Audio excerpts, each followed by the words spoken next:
নমস্কার বন্ধুরা, রিমি কুকিং ব্লগে আপনাদের স্বাগত। আজ একটা নতুন রেসিপি, সেটা হলো থোর। থোর আপনারা সবাই জানেন থোর কী কাজে লাগে। আমাদের আয়রন আছে, শরীরের পক্ষে খুবই উপকার। তো তাই থোর দিয়ে একটা রেসিপি বানাচ্ছি, সেটা হলো থোর বাটা। সেটা একটা অনেক দিনের পুরনো রান্না, কিন্তু আজকে আপনাদের কাছে নতুনভাবে নিয়ে আসছি, সেটা আপনাদের ভালো লাগবে। থোর তো অনেকেই নানান রকমভাবে রান্না করে, তো আজ আপনাদের কাছে নতুন রকমভাবে নিয়ে আসছি, সেটা হলো থোর বাটা। থোর বাটা কিভাবে হয়, বেটে কিভাবে খাওয়া যায়, সেটাও খুব সুন্দর একটা গরম গরম ভাতে করে খেলে খুবই ভালো লাগে। তো থোর কিভাবে কাটতে হয় অনেকেই জানে না, যারা এখনকার নতুন তারা অনেকেই জানে না, যারা নতুন নতুন রান্না করছে। তো সেই জন্য থোর কাটাটাও আপনাদের দেখালাম যে কিভাবে আমরা থোর কেটে নিই। দেখুন, থোরের গায়ে একটা সুতো সুতো মতন থাকে। যখনই থোর কাটা হয় তখনই গায়ে একটা সুতো সুতো মতন থাকে। তো সেইগুলো আঙুলে করে বার করে করে নিতে হয়, জড়িয়ে জড়িয়ে নিয়ে বার করে নিতে হয়, তাহলে মুখে লাগে না। যখন রান্না করা হবে, খাওয়া হবে, তখন মুখে সেটা লাগবে না। আর থোরের গায়ে একটা ছালের মতনও থাকে, সেগুলোও একটু বার করে করে ফেলে দিতে হয়।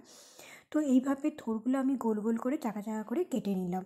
কেটে নেওয়ার পর এবার দেখুন, এগুলো এক্সট্রা সেগুলো ফেলে দেবো আমি। এবারে এই থোরটাকে এবার কড়াইয়ে নিয়ে এসে সেদ্ধ করছি, কারণ হালকা একটু ভাপিয়ে নিলে থোরটার মধ্যে একটা কষা ভাব থাকে, সেটা চলে যায়। যেমন নুন দিলাম, নুন আর একটু সামান্য হলুদ দিয়ে আমি থোরটাকে একটু ভাপিয়ে নেবো, জল দিয়ে একটু ভাপিয়ে নেবো।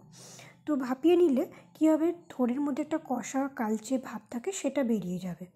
তো এবার থোরটা আপনার দেখুন ভাপানো হয়ে গেছে। এবার থোরগুলোকে আমি তুলে নেব।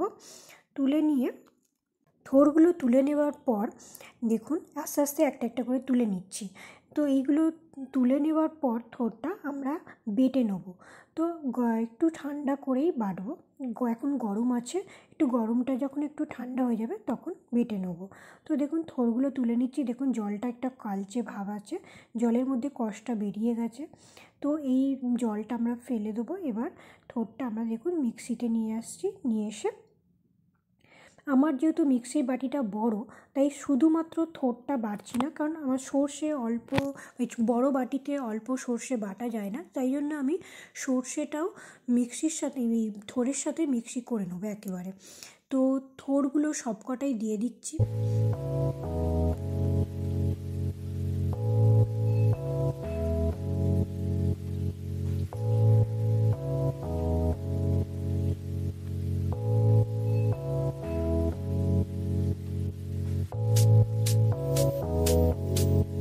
এখন সর্ষে দিয়ে দিচ্ছি। দেখুন, ওই থোরের মধ্যেই সর্ষেটা দিয়ে দিলাম, আর ওর সাথে কাঁচা লঙ্কা।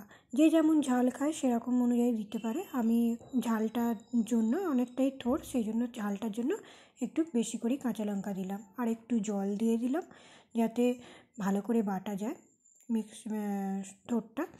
তো সেই জন্য দেখুন, এবার বাটা হয়ে গেল। বেটে নিয়ে এবার একটা পাত্রে ঢেলে নিচ্ছি থোরটা। এই দেখুন, বাটা কমপ্লিট আমার, এটা অনেকটাই প্রায় রেডি।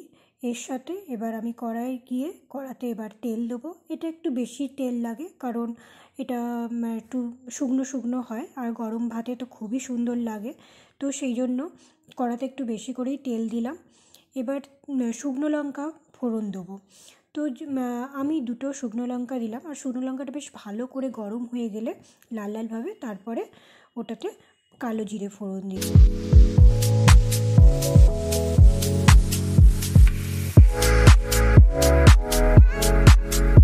সেখানে আমি থোরটা ঢেলে দিলাম।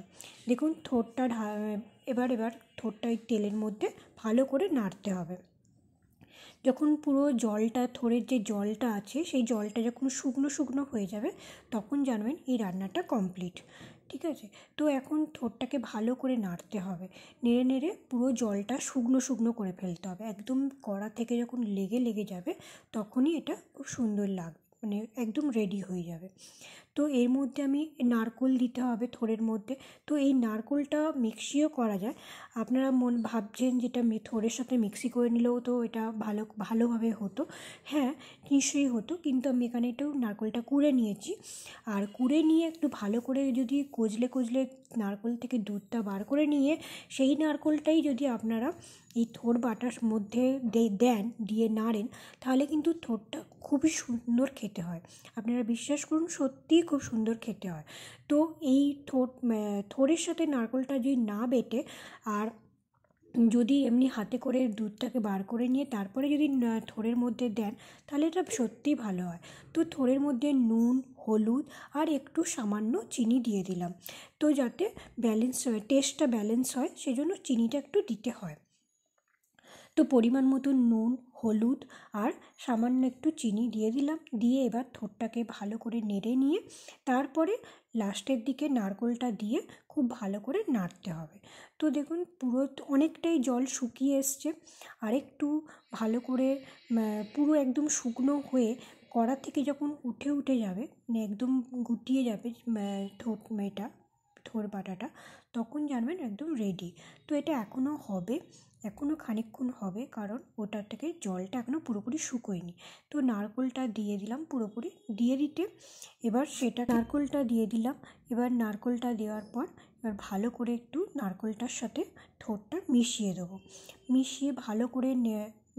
মিশিয়ে দেওয়ার পর ভালো করে নেড়ে একদম শুকনো হয়ে আসছে। দেখুন জলটা প্রায় শুকিয়ে এসছে, আর একটু শুকনো হবে, সেই জন্য এটা একটু ভালো করেই নাড়তে হবে।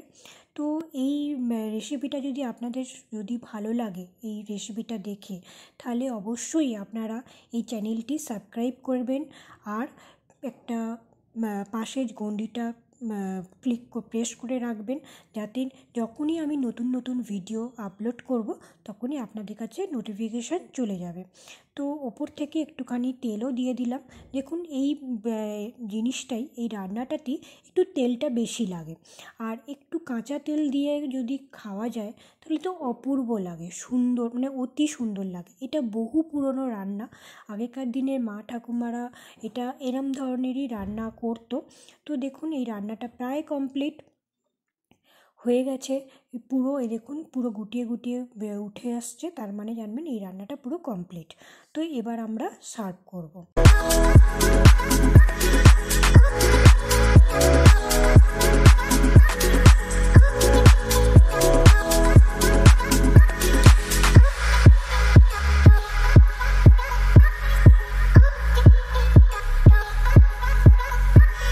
রেসিপিটা যদি ভালো লাগে অবশ্যই একটা কমেন্ট করে জানাবেন যে কেমন লাগলো, আর নতুন কী ধরনের রেসিপি আপনারা দেখতে চান, কী ধরনের রান্না আপনারা পছন্দ করেন সেটাও আমাকে জানাতে পারেন, তাহলে আমি সেরকম ধরনেরও ভিডিও নিয়ে আসবো।